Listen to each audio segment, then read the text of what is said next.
interesting thing is that this whole Ram Mandir agitation was seen as anti-Muslim. But you will be surprised to know that Rath Yatra had a Muslim with it. The Rath which led to communal skirmishes in many parts of the country, wherever it went, was being driven by a Muslim. His name was Salim Makani. He died very recently. So he used to stay at Dombey near Mumbai, and he belonged to Khoja Muslim community. So he was the person who drove Advani from Somnath till Samastipur till the time he was arrested. Demolition of Babri Masjid, when communal riots happened and Sri Krishna Commission was set up to investigate those riots. So the commission had remarked that Balasaheb Thackeray was giving orders to his Shiv Sainiks like an army general.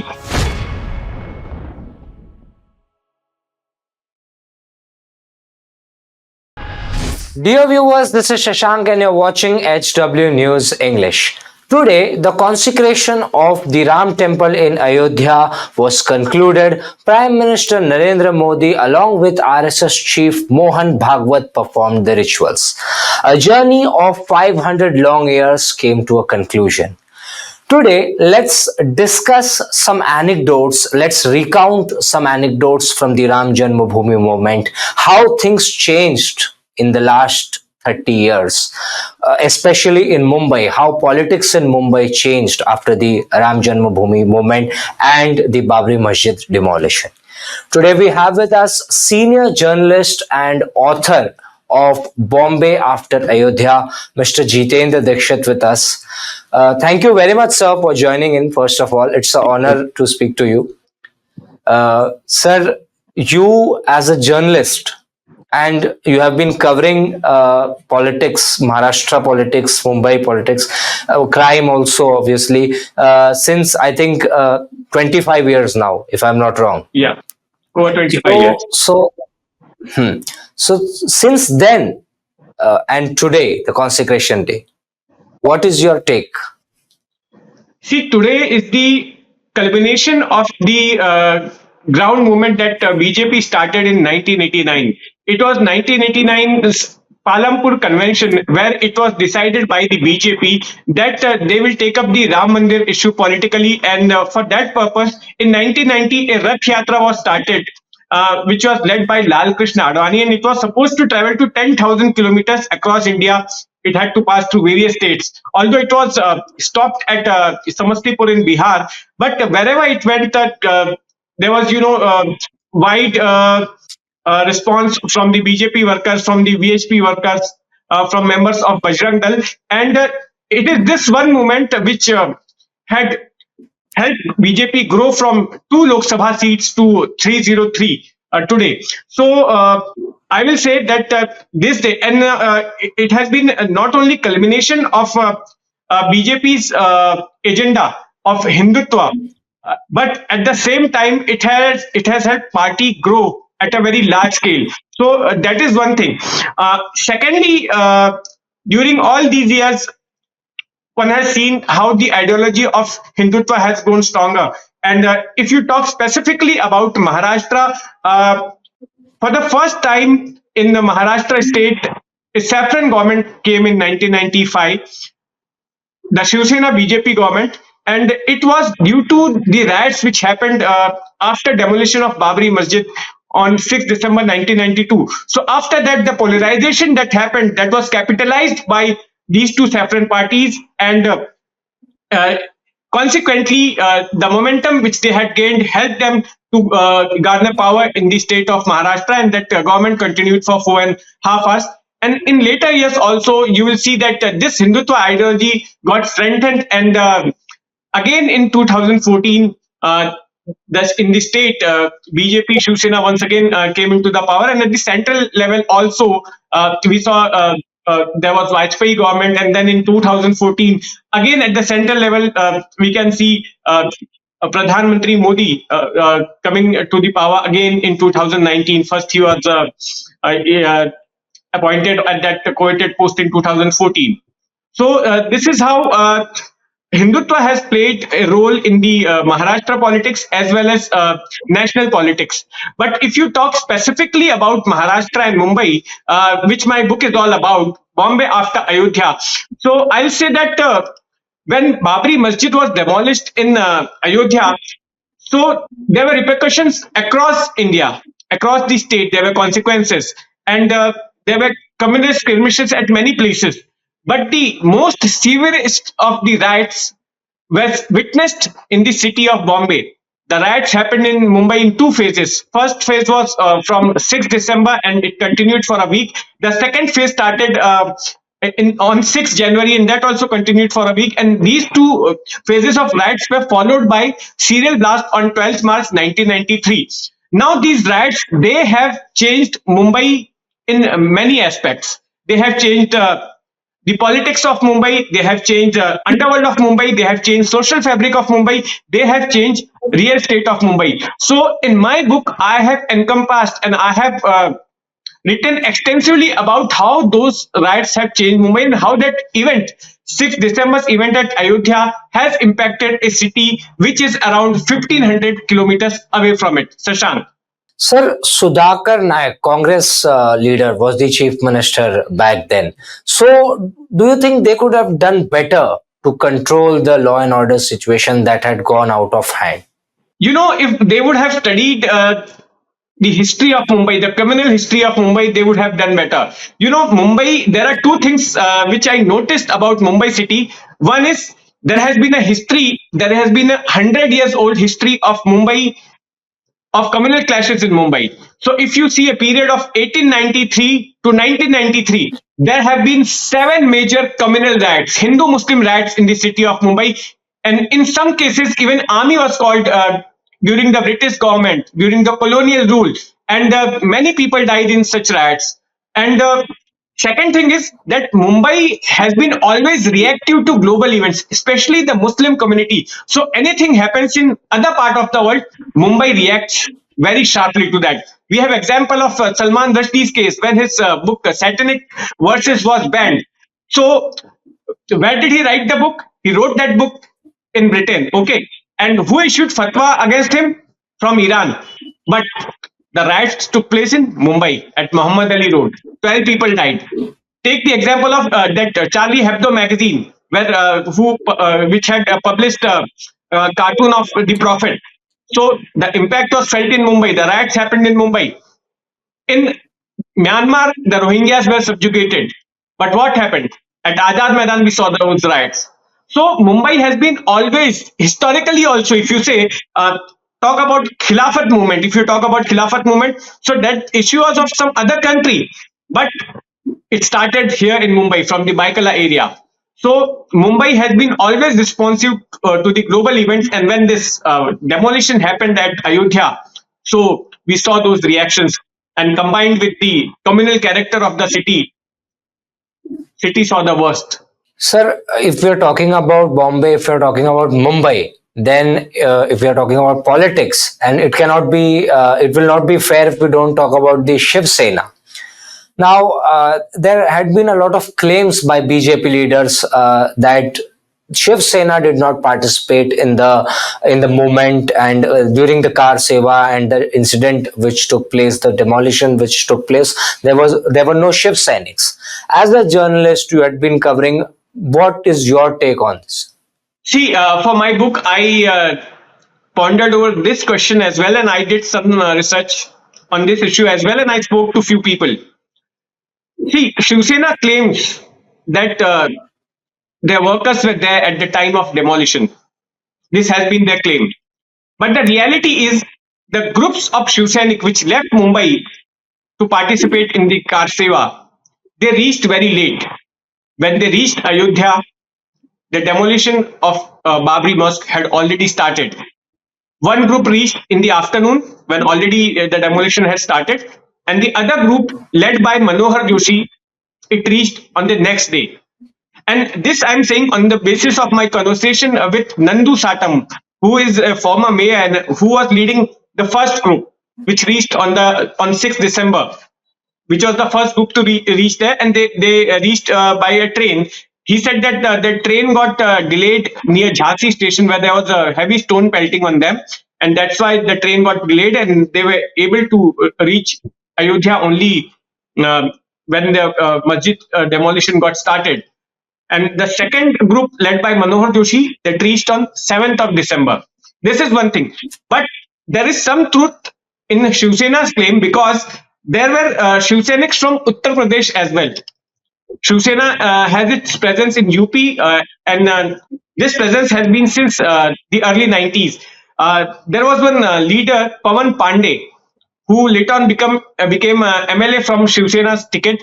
He was present there, and eyewitnesses said that he was seen in Ayodhya on that particular day. And later on, some picture also came where he had held some parts of the mosque, something inscripted, and he had published that picture as well. That was published in the Samna newspaper as a proof that Shiv Senics were there at the time of demolition.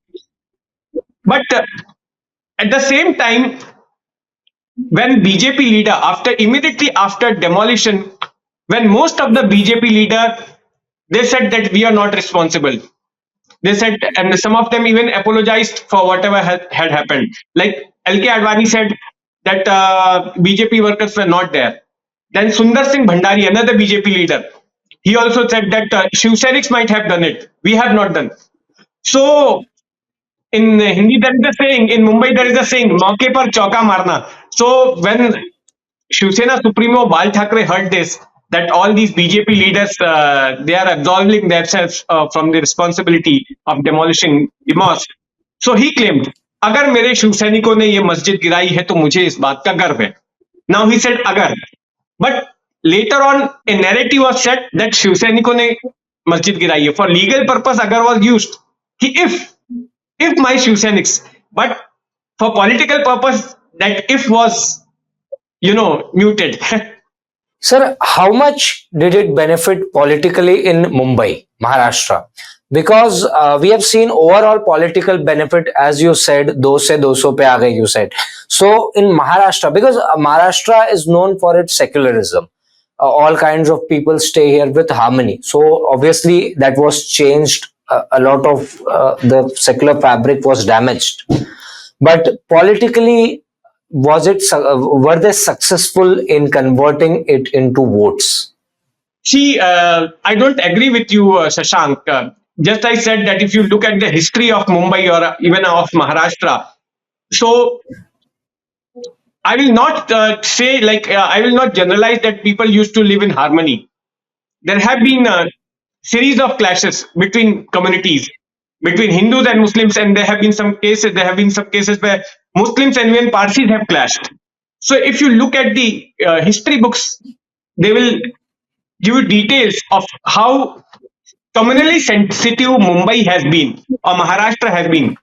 If you go out of Mumbai, Thane has been very communally sensitive. Bhiwandi riots 1984, which launched Shiv Sena as a militant Hindutwadi party. So hundreds of people died during those riots. Around 500 people died during those riots. Then neighboring city Kalyan, that too had a history of communal violence. You go to Marathwada, many cities of Marathwada, even every now and then, even in recent years, we have seen that there have been communal skirmishes. So Mumbai and Maharashtra have a history of communal violence. And but what happened after Babri Masjid demolition? That was capitalized in a systematic manner. Shiv Sena, BJP, they came together on the basis of Hindutva. Earlier, Shiv Sena was, championing the cause of Marathi people, fighting for jobs of Maharashtrians, accusing South Indians of snatching away their jobs, beating them up, and all that. But then Bal Thackeray realized that just by talking about Marathi Manus or playing regional politics, the party will not extend beyond Mumbai and Thane districts. So they needed a wider agenda. They needed a bigger ideology. And that came in the form of Hindutva. So in early 80s, they adopted Hindutva, and the Bhiwandi riots were like their launching event. So Shiv Sena has been accused of killing many people during Bhiwandi riots and indulging in acts of violence. So that launched Shiv Sena in a systematic manner as a Kattar Hindutwadi party. a staunch militant Hindutvadi party. And then even BJP, which had just two MPs in the parliament MPs. in 1984. So BJP also, after adopting Hindutva, their figures also kept on increasing and increasing with every Lok Sabha elections. And 2019, as we see, they have got absolute majority. Sir, as a journalist, what was it reporting in that era? See, if I compare If you could share reporting, some off the record chats you had without naming politicians, if you could share some off the record conversations you had during the tensions that had occurred. you know, during those days, journalists were very cautious of reporting communal incidents.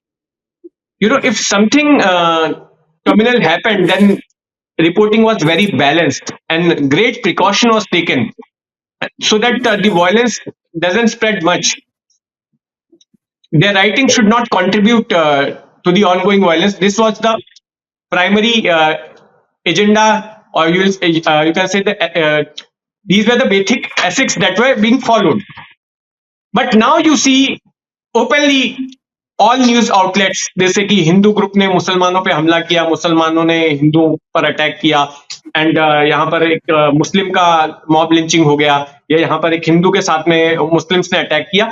So now communities are openly being named, and this creates a very hostile, I'll say a very toxic environment, which could result in more violence. But that time, this was not the case. And generally, while talking, everybody knew that even people who were talking, who were giving communal speeches, they were doing just even off the record in the conversation. They were just doing it for the sake of votes, for the sake of achieving power. That was their sole agenda. It was not like genuinely they were anti-Muslims or anti-Hindus, but they knew that they can attract people, they can connect with people if they connect with them emotionally, if they touch their emotions, religious emotions. So that was the game. Sir, if you could share some political anecdotes from that era in Mumbai or Bombay, then Bombay, if you could share some political interesting anecdotes for our viewers, which could recount some memories from the movement. Okay, so at that time, originally the Rath Yatra, which launched Ram Mandir movement for the BJP. So originally Advani had planned a Padyatra. It was not a Rath Okay. Yatra. So Pramod Mahajan, the deceased leader of BJP, he suggested Advani that don't do a Padyatra. It will take a very long time for you to reach Ayodhya. Instead, do a Rath Yatra. And he was the key person who had planned everything, like which would be the places where he would stop and give speeches, and where he will have his lunch and dinner and all that. So all such arrangements were being planned by Pramod Mahajan. One interesting thing is that this whole Ram Mandir agitation was seen as anti-Muslim, but you will be surprised to know that Rath Yatra had a Muslim with it. The Rath, which led to communal skirmishes in many parts of the country, wherever it went, was being driven by a Muslim. His name was Salim Makani. He died very recently. So he used to stay at Dombivli near Mumbai, and he belonged to Khoja Muslim community. So he was the person who drove Advani from Somnath till Samastipur till the time he was arrested. So this is something I found very interesting while researching on my book. So this is one anecdote, Okay. and another thing is, like after the demolition of Babri Masjid, when communal riots happened, and Sri Krishna Commission was set up to investigate those riots. So the commission had remarked that Bala Sahib Thackeray was giving orders to his Shiv Sainiks like an army general to kill Muslims, to eliminate them. So that time when he spoke those words, there were two people who were eyewitness to that, to those, to Thackeray giving orders. One was Chandrakant Thandore, who was mayor of Mumbai that time, and another person was Yuvraj Mohite, a journalist. Congress. Yeah. So now, yeah, Chandrakant Thandore later on became a Congress leader, and he was elected as a MLA from Chembur area also. So these two people were eyewitnesses. So when the government of Maharashtra had set up a special task force (STF) to investigate those cases, and when the government asked STF to arrest Bal Thackeray, they needed eyewitnesses. But these two people, they did not cooperate with the STF. Yuvraj Mohite said that whatever I had to say, whatever I had to narrate, I have given all those things in an affidavit to the Sri Krishna Commission, and I don't want to give a statement to STF again. I don't want to narrate all those things before the STF again. So this man did not cooperate. Then Chandrakant Thandore, the STF approached Chandrakant Thandore that kindly you cooperate and you give your statement, because just on the basis of Sri Krishna Commission's observations, you cannot file an FIR. You need some statements, some witnesses, so that the case withstands the scrutiny of court. But Chandrakant Thandore started delaying. He said, "Okay, I'll cooperate. I'll give you statement and all." But ultimately, he also declined. He said that no such incident happened. He gave a negative statement. So the case was the idea of arresting Bal Thackeray was dropped. So this is how things happened, and Bal Thackeray, who had become a face of those riots, was spared. He was not arrested. But before this thing happened, Bal Thackeray was arrested for around 45 minutes in 2000, in July 2000, on I think on 25th July 2000, on charges of writing inflammatory articles in his mouthpiece, in Shiv Sena's mouthpiece Samna. So Chagan, under the sections under which Bal Thackeray was charged, needed to get sanction from the state government. But since last 5-6 years, no sanctions were being approved. But when the Congress NCP government came to the power, Chhagan Bhujbal sanctioned it, and then Bhujbal told then Police Commissioner MN Singh to arrest Bal Thackeray. So that time there was a big tension in the city, and rumors were spreading. So for the first time in the history of India, mobile phone services were being shut down, because that time people used to send messages through short messaging service SMS, and rumors were spreading across the city. So the Mumbai police ordered, there were two companies, MaxTouch and BPL Mobile. So Mumbai police had ordered these two companies to stop mobile phone services for some time. That was in year 2000, just 4-5 years after the mobile services started in the city. And then Bal Thackeray was arrested from his residence at Bandra, and he was taken to Bhoiwada court. And within 45 minutes, the proceeding ended, and the case was discharged by the judge, saying that it has been time barred. So it had been delayed, and now Bal Thackeray could not be prosecuted. So he came out a free man. So this is how things happened during those times.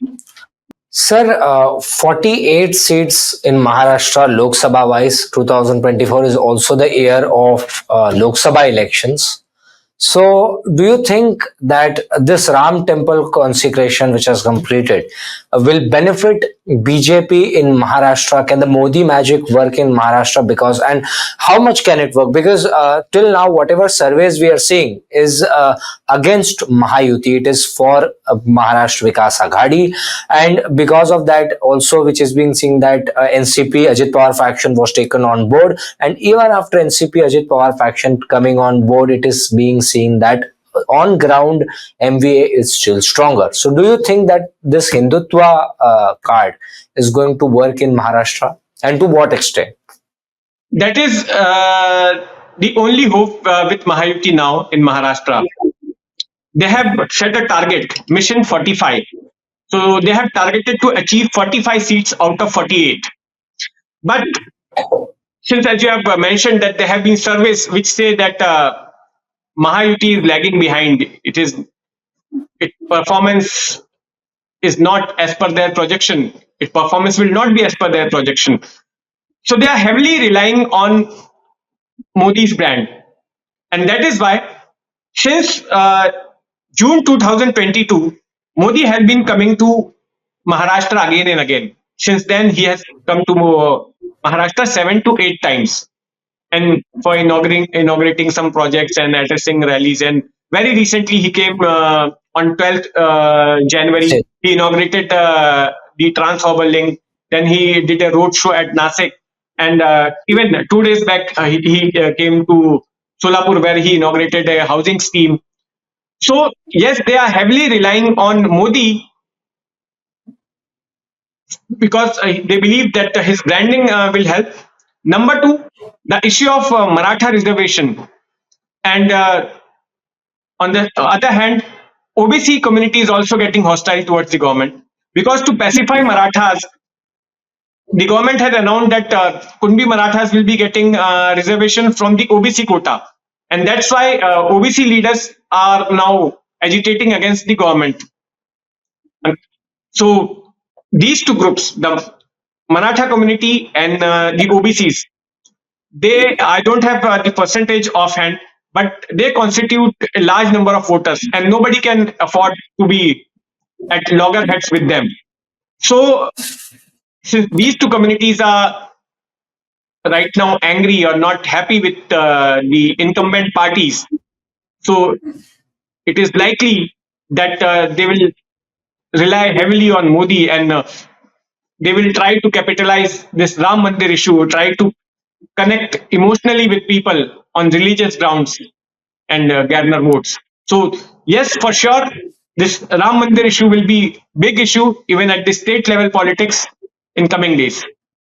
Sir, if you had seen today's Ram Temple consecration ceremony, then RSS chief Mohan Bhagwat was continuously being seen on the frame.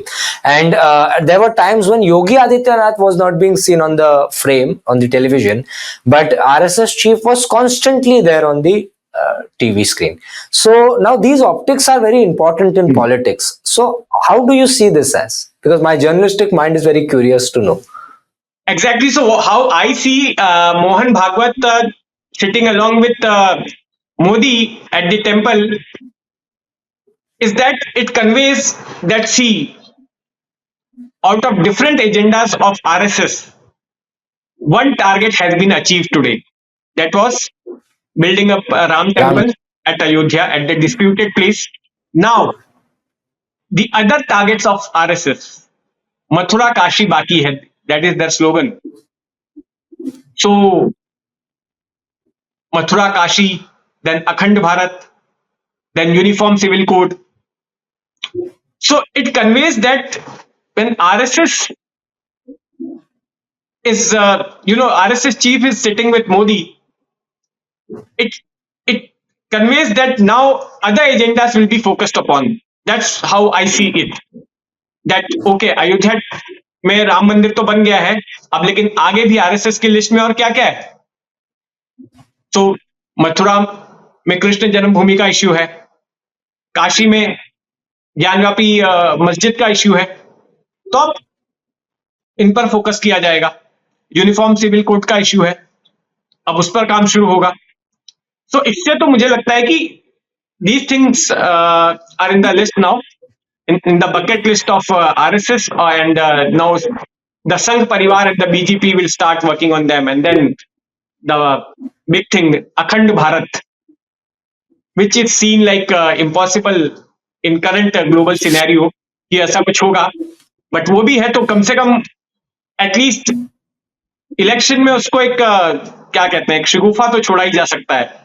to get Also, voters. also reports that keep on coming has been now rubbish that RSS is unhappy with the Modi government and is unhappy with Narendra Modi. And there is one section of the BJP like Mr. Nitin Gadkari and those people who are close to RSS, Devendra Fadnavis and Modi from RSS is unhappy with Modi. That has been now rubbished, I think. True, such kind of speculation has been going on. You are right. ऐसा बहुत दिनों से सुनने में आ रहा है. This kind of speculation is going on since last a year or so. And I believe that keeping Mohan Bhagwat alongside is also to give a message that everything is okay between us. So बाकी सारी चीजें rumor है, अफवाह है, हम साथ साथ हैं. This they want to convey. एक मुझे लगता है. As far as Nitin Gadkari is concerned, yes, he's not from the Modi camp. He's surviving and he's in the cabinet just because RSS is with him. He's a hardcore RSS man. So, and secondly, he is a performer. उनके ऊपर कोई major corruption के charges नहीं लगे हैं. Although he was also embroiled in the Purti scam. Once his name was also in controversy. But other than that, Or by and large, CAG report had also highlighted CAG report had also highlighted some irregularities in the ministry, roads and highways. yeah, there have been, but that has been not been that has not been taken up very heavily by the opposition parties. Media is not taking up. That is understood what is happening to today's media. That's why we are talking on this platform. But even the opposition parties have failed to capitalize on that issue or to take up that issue very strongly. So in general, Nitin Gadkari, there are health issues also. Once, like around 5 years back, he was also seen as one of the contenders. कि इस बार मोदी की जगह पे नितिन गडकरी भी हो सकता है. Some people were saying like that in political circles. Even his name was being floated. He Gadkari is also an option of Modi and all that. But now it is not the case. Nitin Gadkari has been completely sidelined. वो individually अपना जो कर रहे हैं. He is not being removed from the cabinet just because of RSS. So this is the thing. Sir, my two last questions. Number one, have you observed this change that Devendra Fadnavis, before the incident that before he was that incident took place, Ajit Pawar's morning oath ceremony that took place. Before that, the Devendra Fadnavis we saw was of a development man, and after that, now obviously development issues he's taking up, but a more Hindutvavadi and wearing his dharma on his sleeves, wearing his Hindutva on his sleeves has now come into picture. So, have you seen that change in Devendra Fadnavis? You know, Devendra Fadnavis, I'll not say that. He used to never talk about Hindutva and he used to never give aggressive speeches. But when he came into opposition, we had speeches of him going viral where he's aggressively roaring and he's speaking pro Hindutva slogans he's raising. Have you noticed this change, sir? Because in politics, there are a lot of things that we have to read between the lines. So, which is what I have seen, like what we saw in Uddhav Thackre's case. That Uddhav Thackray has now he's seen as a secular leader, which also benefited him with a vote bank which was never considered as Shiv Sena's vote bank. So, have you seen that with Devendra Fadnavis? Shashank, two things here. First, I'll talk about Uddhav Thackeray. Since the time Uddhav Thackeray has taken over the reins of Shiv Sena in 2003, there has not been a single speech. I have not come across a single speech where Uddhav Thackeray has targeted Muslim community or any other community. Earlier, before Uddhav, Shiv Sena was seen as a party whose Hindutva was anti-Muslim. Although Uddhav claimed to be a Hindutvadi party, but if you will see if you will listen to his speeches, he never targets anybody. He never targets Muslims. He never uses expletives in his speeches. He never threatens anybody. So that is one thing. And in 2019, he signed the preamble of Common Minimum Program of Mahavikas Aghadi, which had secular word twice in it. So that also shows that Uddhav Thackeray has been a moderate in Shiv Sena, and he's practicing a moderate politics.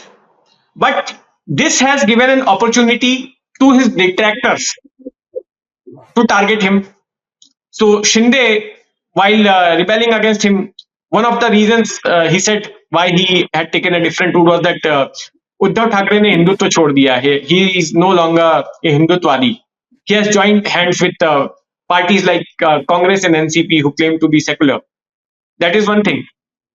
And secondly, even BJP is now targeting Uddhav for going with Congress and NCP, and that is where they got an opportunity. I can explain this with example of Raj Thackeray. So when Uddhav Thackeray became secular, so there was a space for a party which could be which could claim to be militant Hindutwadi party, because after Shiv Sena's Hindutva got diluted by joining this Mahavikas Aghadi, so there was a space, and that's why in early 2020, Raj Thackeray, like Bal Thackeray, moved ahead from the cause of Marathi Manus and adopted Hindutva, and his workers started calling him Hindu Jananayak. He changed his party's flag also. So now you see Devendra Fadnavis adopting a strong Hindutva stand. That is because of this reason. He sees that there is a space to do Hindutwadi politics because a major phase has turned secular. At least de facto, it has turned secular. Right, sir. So one last question, half of which you have answered already in the previous question, is there is one more party, that is Raj Thakray's MNS, which currently has only one MLA. However, he is known to mobilize the crowd. So do you think that Raj Thackeray can come together with the BJP-led NDA alliance?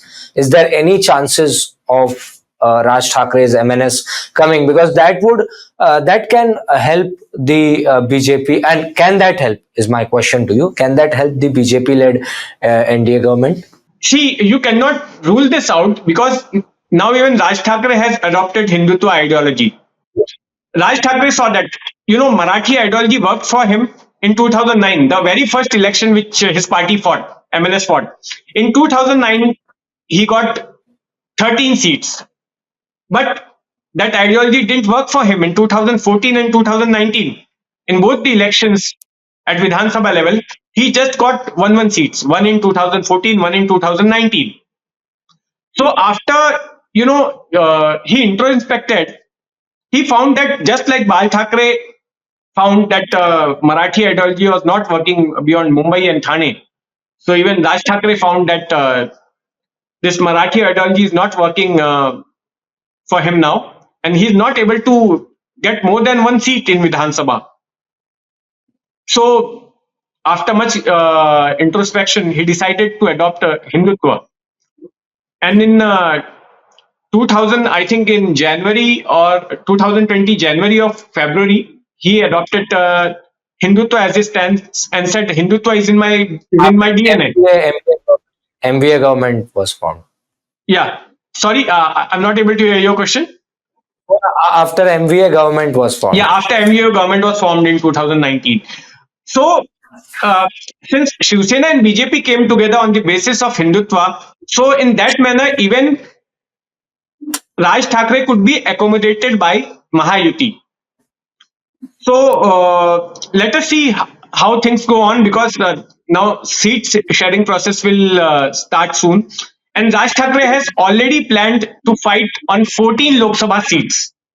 And there are some seats where there are sitting member of parliaments of both the BJP and Eknath Shinde's party, Eknath Shinde's group.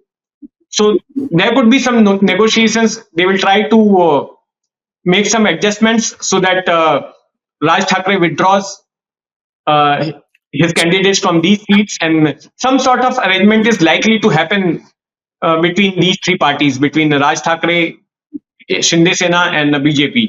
So you cannot rule this out. So it will be very interesting because on one side VBA is also likely to come on board. Almost things are finalized. So on one side the complete secular parties, and on one side complete Hindutva parties. Also NCP's Ajit Pawar faction is also there. So it would be a very interesting combination. Something I think we have never seen something of this sort, if I'm not wrong. No, there have been like 2000 till 2019. At one side, there was a communal combination, Shiv Sena and BJP. On the other side, there were secular combinations like NCP and Congress and Samajwadi Party and few Dalit parties. So this has been happening in Maharashtra politics since last 2-3 decades, I believe. So this is No, but nothing new. Only thing NCP, is that now the parties in both the coalitions have increased. The numbers have increased. So in Mahayuti, there are three major parties. In Mahavikas Aghadi, there are three major parties plus Vanchit Bahujan Aghadi is joining them. And in Mahayuti, as I said, even Raj Thackeray could be inducted. So number of parties have increased, but this secular parties versus communal parties, this kind of politics has been happening since last 3-4 decades. no, but what I was saying is NCP Ajit faction is also towards the ruling side. So they have a combination of both. That is what I'm saying. Ajit Pawar, although he's saying, but that he is still a secular man, his party is still secular, but he has agreed to go to Ayodhya for darshan of Ramlala, and very soon, I think in the first week of February, he will go. So it is just like Uddhav Thackeray. Uddhav Thackeray is saying, I am a Hindutvadi. But at the same time, he is joining hands with NCP and Congress and running his party in a very secular manner. So you can say that Ajit Pawar is Uddhav Thackeray of Mahayuti in that sense. Okay. Okay, sir. On that note, I think we can conclude this session. It was a pleasure speaking to you. Same here. I'm definitely going to read Bombay after Ayodhya this weekend. That is going to be my plan. Also, I appeal to all our viewers, definitely buy your copy of Bombay after Ayodhya, and you can recount the things that had happened, that had occurred during the Ram Janmabhoomi movement and after the Babri Masjid demolition, things that occurred in Mumbai, how Bombay and Mumbai changed. So, thank you very much, sir, for joining in. Thank you. Stay ahead with our cutting edge news app. Instantly access the latest shorts in just 1 minute and breaking news in just 50 words. Download now for a smarter, faster news experience.